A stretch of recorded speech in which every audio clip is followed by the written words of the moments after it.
ये प्लेन एक ऐसे बर्फीले पर्वत में क्रैश हुआ जहां ना तो खाना था और ना ही पीने के लिए पानी। बचे हुए पैसेंजर्स के पास बस एक ही रास्ता था खुद को जिंदा रखने के लिए, और वो रास्ता था अपने ही मरे हुए साथियों का मांस खाना। कैसे यात्री हर एक सेकेंड मौत से संघर्ष करते हुए गुजारा, जानेंगे पूरी कहानी आज के इस वीडियो में।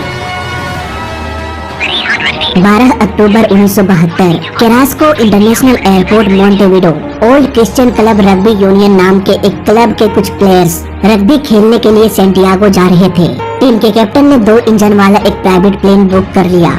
प्लेन में प्लेयर्स के साथ साथ उनके कुछ रिलेटिव्स भी जा रहे थे मैच देखने के लिए, क्योंकि प्लेन में बहुत सारा एक्स्ट्रा सीट खाली था। कुल मिला के 40 पैसेंजर्स और 5 क्रू मेंबर्स प्लेन में सवार हो गए। प्लेन को काफी एक्सपीरियंस पायलट उड़ा रहे थे।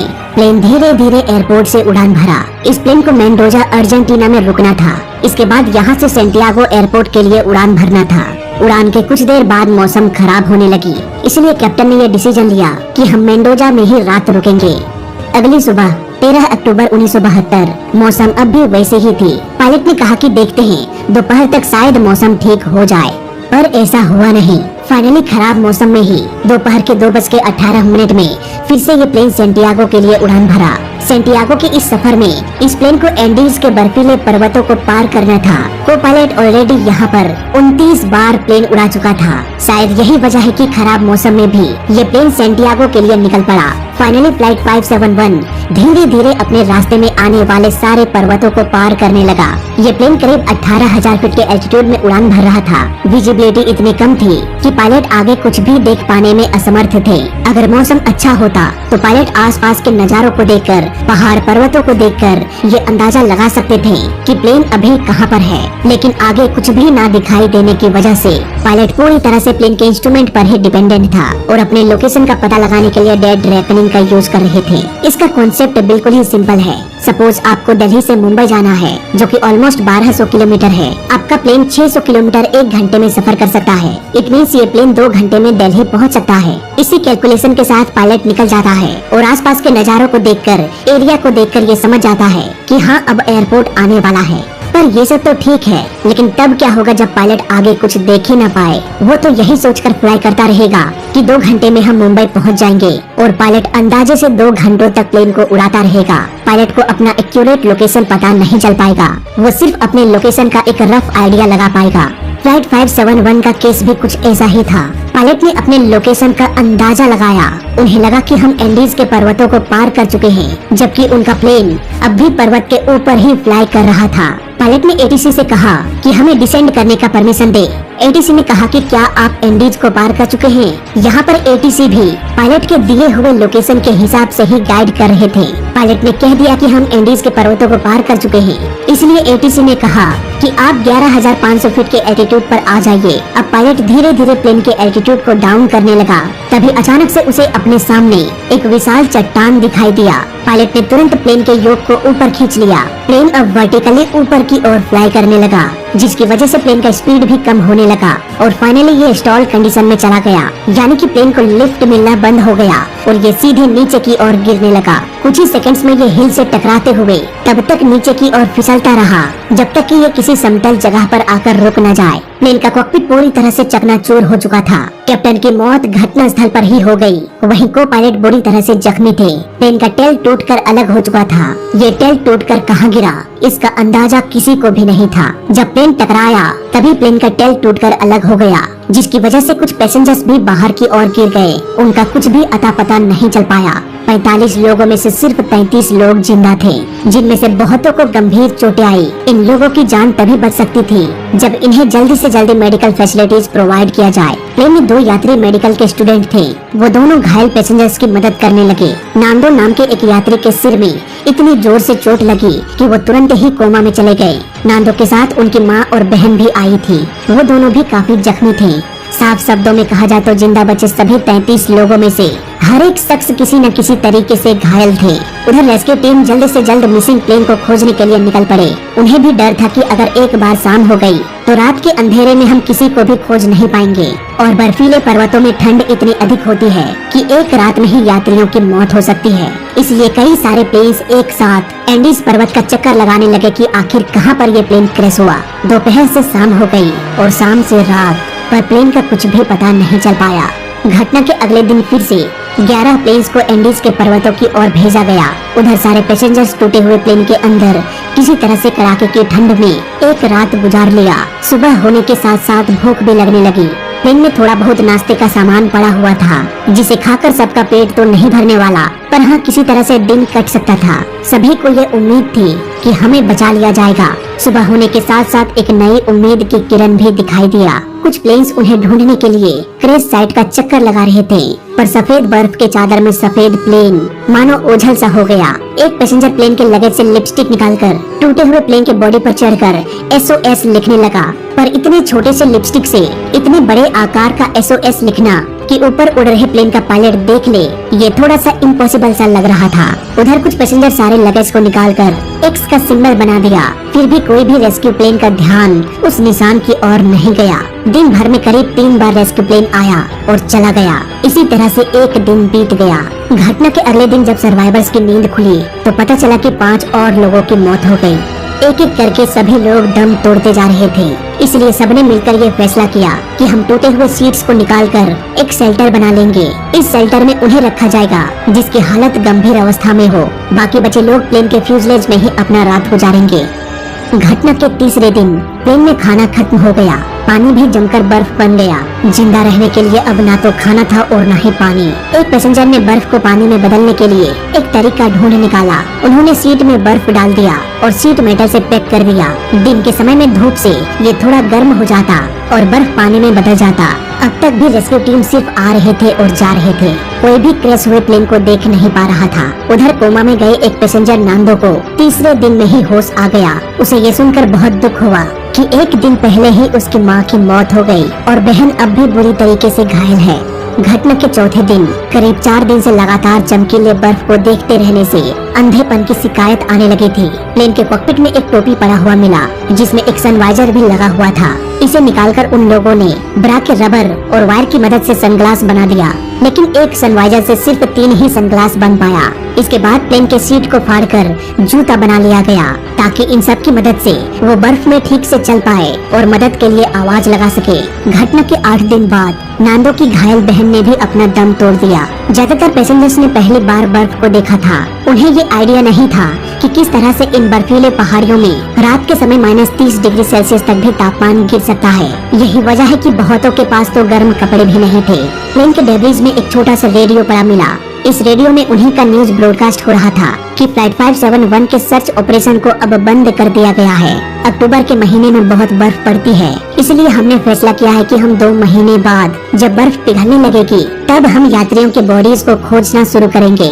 इस न्यूज को सुनकर सभी को बहुत दुख हुआ। रेस्क्यू टीम अब ये मान चुके थे कि सभी यात्रियों की मौत हो चुकी है, पर किस्मत का फेर देखिए, जिंदा लोग अपने ही मौत का न्यूज सुन रहे थे। घटना के 9 दिन बाद पिछले 4 दिनों से पैसेंजर्स ने कुछ भी नहीं खाया। ऊपर से ये न्यूज भी पता चल गया कि अब कोई भी बचाने के लिए नहीं आने वाला। इट मीन्स आने वाले 1-2 दिन के अंदर ही सभी यात्रियों की मौत होने वाली थी। आसपास कोई फूल पत्ते पेड़ पौधा भी नहीं था कि उसे खाकर जिंदा रहा जा सके। आसपास खाने के नाम पर सिर्फ एल्युमिनियम, प्लास्टिक, बर्फ, पत्थर और कपड़े थे। कुछ पैसेंजर ने तो सीट के लेदर को ही निकालकर खाना शुरू कर दिया, लेकिन बाकी के पैसेंजर ने उन्हें ऐसा करने से रोक लिया क्योंकि ये लेदर केमिकल से बना होता है। अगर इसे खा लिया तो मौत निश्चित है। अब जान बचाने का सिर्फ एक ही रास्ता था।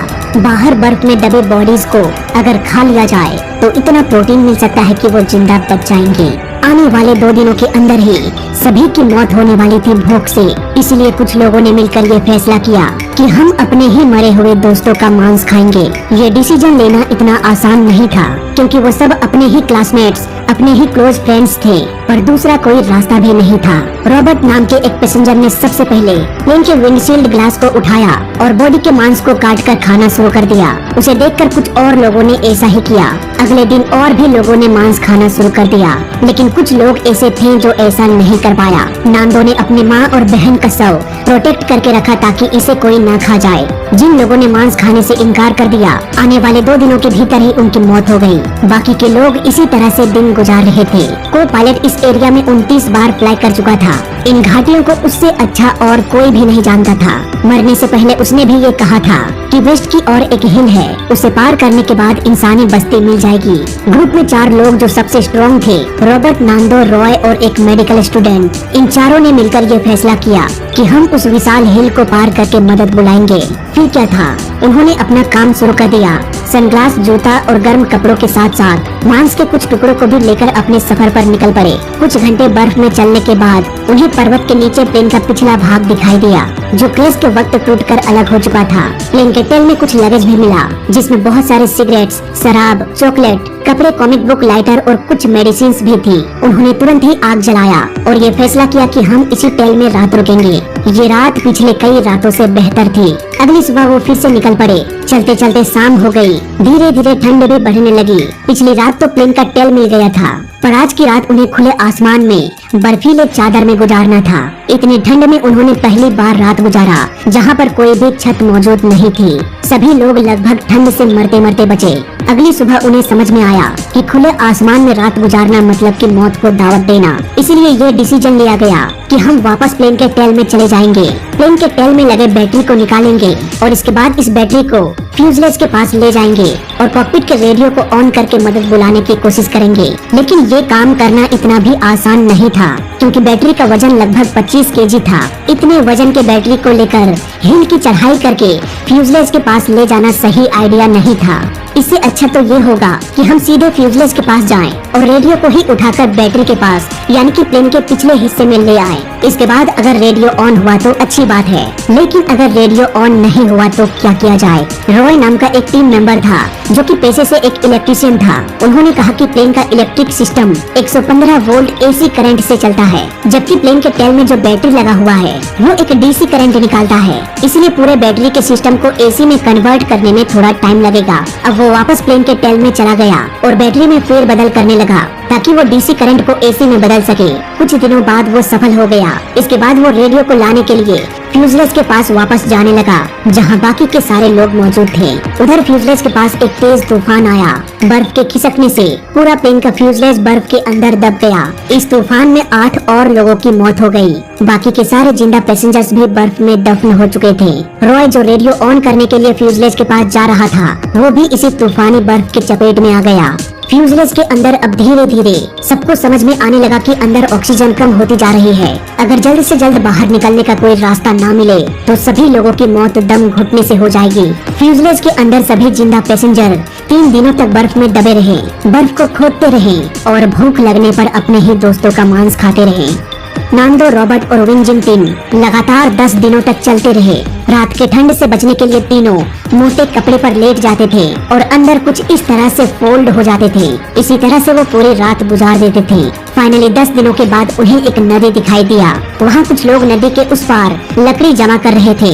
नांदो हेल्प के लिए चिल्लाने लगा, पर नदी का शोर इतना अधिक था कि कुछ भी सुनाई नहीं दे रहा था। नांदो ने इशारा किया। एक विलेजर उसके इशारों का जवाब देते हुए कहा कि टुमारो। खैर उस दिन तो कोई मदद मिला आया और वापस पत्थर पर लपेट कर फेंक दिया। जैसे ही उस विलेजर ने पेपर पढ़ा, उसे सब कुछ समझ में आ गया। उसे भी ये पता था कि कुछ सप्ताह पहले एक प्लेन क्रैश हुआ था। इवन कई बार तो इस एरिया में भी पूछताछ के लिए लोग आए थे। खैर वो विलेजर तुरंत ही पेपर को लेकर पुलिस स्टेशन पहुंच गया। उधर गांव के दूसरे लोग नदी के किनारे पहुंच गए और उन तीनों को खाना खिलाया। करीब 10 घंटे बाद आर्मी की हेलीकॉप्टर पहुंच गई। तुरंत ही हेलीकॉप्टर को प्लेन के फ्यूजलेज के पास भेजा गया, जहां अब भी कई लोग जिंदा बचे हुए थे। इस तरह से हादसे के करीब 71 दिन बाद सभी जिंदा पैसेंजर्स को बचा लिया गया। 13 बॉडीज सही सलामत थी। वहीं 15 लोगों की सिर्फ हड्डियां पड़ी हुई मिली। वहां के अथॉरिटी ने यह फैसला किया कि सभी को क्रैश साइट में ही दफन कर दिया जाए। इस हादसे में 45 लोगों में से सिर्फ 16 लोग ही बच पाए। ये हादसा दुनिया के सबसे भयानक हादसों में से एक था। करीब 3 महीने बाद 18 जनवरी को सभी का अंतिम संस्कार कर दिया गया। यही वो जगह है जहां सभी के बॉडीज दफन है। उन सभी का नाम भी यहाँ पर अंकित है। प्लेन का फ्यूजलेज जो बर्फ में दफन हो गया था वो आज भी उसे हिल में कहीं दबा हुआ है। 1995 में कुछ विजिटर्स ने इसे भी खोज निकाला। तो फिलहाल इस वीडियो में अभी तक के लिए बस इतना।